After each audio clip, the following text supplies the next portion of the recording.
Some avoidants don't disappear because they stop loving you. They ghost because your strength became a threat. You got too loud, too clear, too unbreakable. Let's make something clear. Ghosting isn't about losing interest. Sometimes it's about losing control. The avoidant didn't vanish because they were bored. They disappeared because you evolved. You stopped begging, you stopped questioning, you stopped shrinking. And they didn't know what to do with the version of you that no longer needed their breadcrumbs. So they dipped, without warning, without closure, because that's what cowards do when the power shifts. See, you weren't ghosted because you were weak. You were ghosted because your clarity became too loud. You started seeing the games. You stopped mistaking mixed signals for mystery. And once the avoidant realized they couldn't guilt you, gaslight you, or guilt trip you into submission anymore, they did the one thing that still gave them control: disappear. Because when you can't dominate someone's heart, you try to confuse their mind. You ever notice how they ghost you the minute you start healing?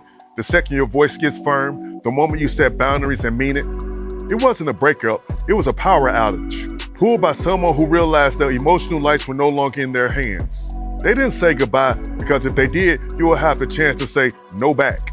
So they left like a thief, because your strength was too expensive for their ego to afford. Let's call it what it is. Ghosting isn't just avoidance, it's psychological warfare.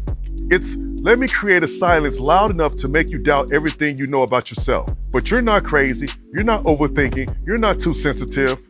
You were too strong to be softened anymore. And they knew once you found your voice, they could no longer speak for you. So if you're sitting there replaying everything, wondering why they vanished without warning, understand this: you became emotionally expensive. Not because you were demanding, but because you stopped paying the price for disrespect wrapped in mixed signals. You became unavailable for confusion. You stopped accepting almost. You stopped apologizing for needing consistency. And for someone used to controlling through chaos, that was their worst nightmare. So no, they didn't ghost you because they didn't care. They ghosted because you no longer cared enough to chase. You became the version of you they never thought would emerge. The version that doesn't fall apart when silence shows up. The version that doesn't beg to be chosen. The version that knows peace is louder than presence. You didn't lose someone, you lost a manipulator's access point. And that version of you, the one that keeps rising even after being ghosted, that's the real threat. Because once an avoidant knows that they can no longer break you in pieces, they stop showing up. Not because they lost interest, but because they lost control. You can't ghost power. Comment enough if this one hits deep. My ebook, Surviving Avoidant Attachment, is your next move. If you've ever been ghosted, discarded, manipulated, this book breaks down a trauma loop and gives you the script back. Link is in the bio. Start now. Think about it.